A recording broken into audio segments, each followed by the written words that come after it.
joining me on the program now from FEBC, Matthew Perry. Matthew, kia ora, thanks for your time. Kia ora, Andrew, my pleasure. If there was a word to describe the people of Ukraine at the moment, weariness comes to mind. Just a weariness of spirit. Yes, weary, very weary. Weary from ups and downs, weary from seasons of hope and advance, for their soldiers and so on, seasons of possibilities of peace, overcoming whatever, and then disappointment, seasons of promise from other world leaders, that kind of thing. So yeah, ups and downs, very, very tired. And so there's a real sense of, optimism. There is still optimism. They are optimistic. They're very hopeful. Of course, our Christian partners are always hopeful and optimistic, but then there is a pessimism and even a depression among many that is quite debilitating. I know, amazing stuff that you're doing, both with the broadcasting a message of hope to this very troubled nation, but also the practical work that you do coming alongside people who are really struggling in this space. But honestly, straight up, Matthew, if you and I were living in Ukraine, even old dogs like us would be drafted, would be sent to the front lines. This is the reality for the people of Ukraine, and I imagine that is also impacting staffing levels for FEBC. Some of your regular broadcasters are needing to step away from the microphone and pick up a rifle. Yes, exactly. And that's the reality. As long as this goes on month after month, older and older are recruited, drafted, younger are drafted too. So yes, absolutely. We have had numerous staff drafted into the army, including some of our most senior broadcasters.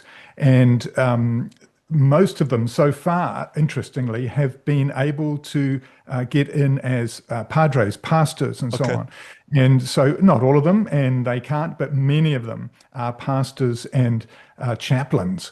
And one of them who features in a number of our videos, and I think I've talked with you about him before some years ago, his name is Sergei, and he is chaplain to some of the most senior military leaders in Ukraine. Wow. And so on one hand, it's scary, upsetting. He's out, he's away, he has to be replaced. His wife and family, of course, worried and praying. But on the other hand, what a place to be, what a time to be speaking to leaders. This guy is a devoted Christian and student of the scripture. So what he does is he comes back to the studio in Kiev on his days off, and his programs are now thoroughly shaped by his experiences on the front and among the soldiers and what they're facing, and that with a perspective from the very top.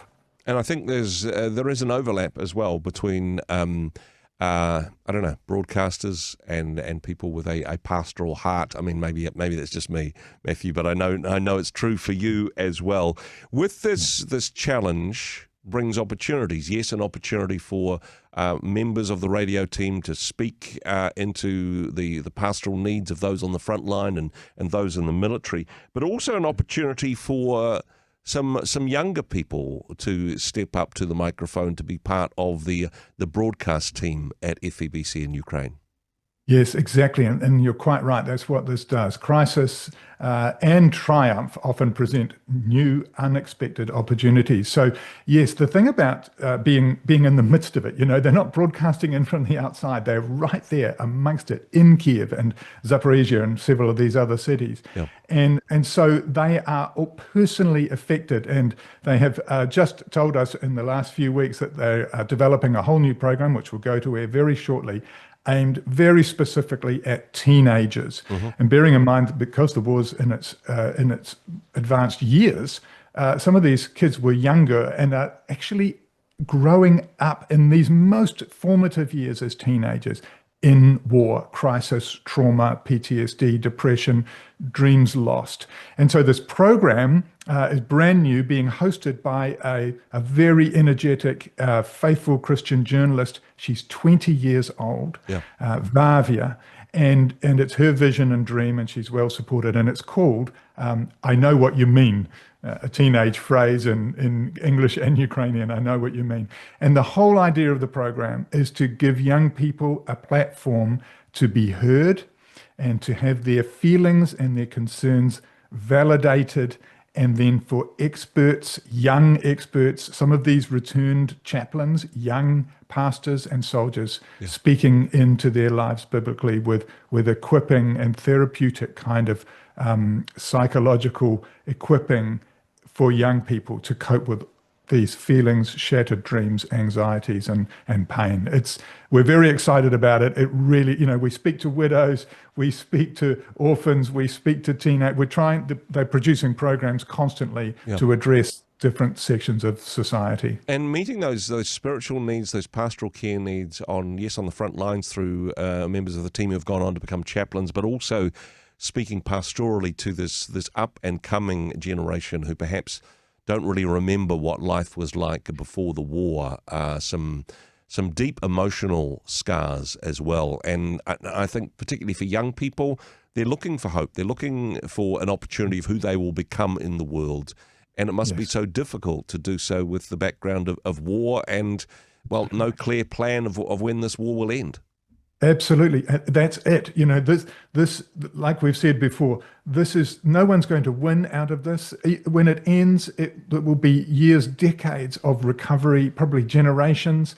The world has seen what war does to generations. And so, speaking into this, speaking into the hearts and minds of the next generation is so vital and crucial, with biblical, loving, forgiving, gracious, merciful, hopeful programs, content, and so on that equips them to get over the worst. One of the big issues is shattered dreams. I've lost my father, I've lost my brother, I've lost my cousin, I've moved homes 5 times.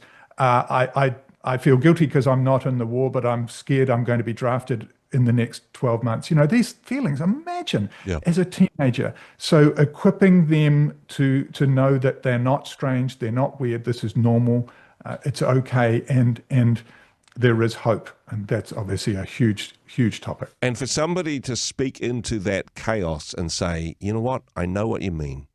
I know how you feel.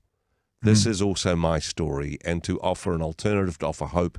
And often that's where Jesus meets us, when we've given up hope on all the other things that secular nationalism won't get you through this, that perhaps your own hopes for the future won't get you there. It is a wonderful opportunity to communicate the hope of the gospel.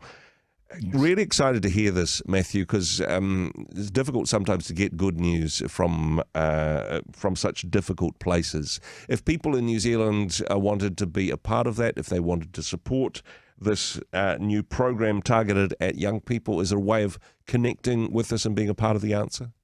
Yes, absolutely. Visit us on our website there, febc.nz. Give us a call. I've just produced a newsletter with that very story in there, and others. And if you want to know more, you want some prayer information, some prayer ammo, and just to know, how to get behind it, febc.nz. I'd love to hear from you. Appreciate what you do, Matthew. Thanks for being on the program once again.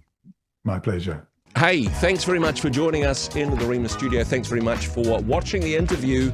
It's kind of nice to have an audience, actually. And if you did like what you watched, then do give us a like, do give us the thumbs up. And if you'd like to see more interviews like that one, or perhaps even better, subscribe and those interviews will come straight to you. Don't forget to turn on your notifications, and we'll see you in the next one. Cheers.